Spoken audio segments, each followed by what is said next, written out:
Hello and isang mapagpalang araw po sa ating lahat. So for today's video, papakita ko po kung paano ko nirepaint itong na-damage na part ng damit ng imahe ng Our Lady of Quezasay.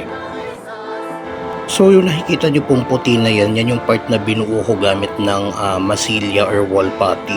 Usually po yung wall putty na bibili sa hardware store na parang nakapack na.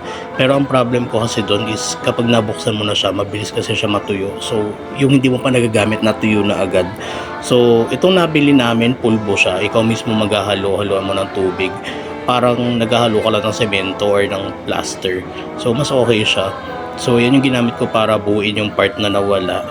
And bago natin i-paint to pala, kailangan natin muna ito lagyan ng white gesso. So yung gesso po yung ginagamit sa canvas pang prime para mas smoothin and para mas kumapit yung paint natin ng maayos.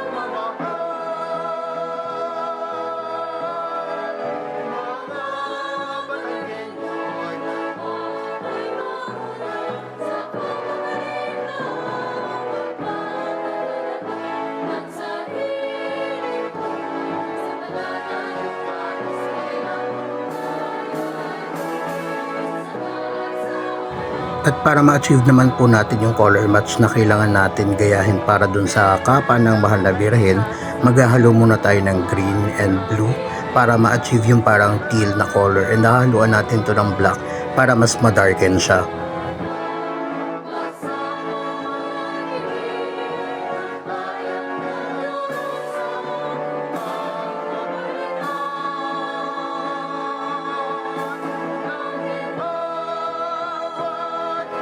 So sa part na to, pwede na po natin masabi na tapos na tayo sa pagre-repaint kasi kung ayan makikita nyo, kakulay niya na yung kapa ng ating Mahal na Birhen and parang wala na yung dinagdag natin na part kanina.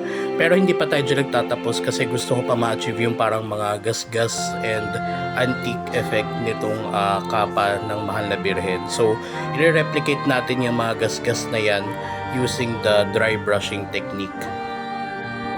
So para ma-achieve po yung mga gas-gas effect na yan, gagamit po tayo ng brown, ng konting white, ng red, and ng yellow para ma-achieve yung parang kunwari kahoy siya, tapos lumalabas na yung surface ng kahoy dun sa paint kasi parang nagasgas na nga siya.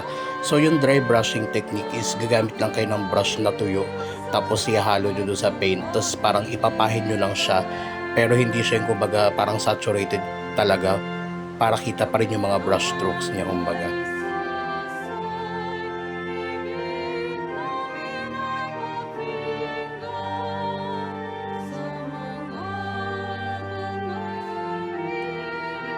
At ito na nga po pala yung naging resulta ng ating pagre-repaint dun sa na-damage na part ng damit ng Mahal na Birhen ng Quezasay. So makikita niyo po, ayan po yung dry brush technique na ginamit natin, parang may magas-gas effect siya. Tapos lalagyan na lang natin to ng fixative para mas maprotektahan yung layer ng pintura and yung imahen. So again, maraming salamat muli sa panonood. Keep safe everybody and praying for the safety ng mga tao, especially lalo na po sa mga naapektuhan ng lindol yesterday. Maraming salamat po muli sa panonood. Keep safe everyone and may God bless us all.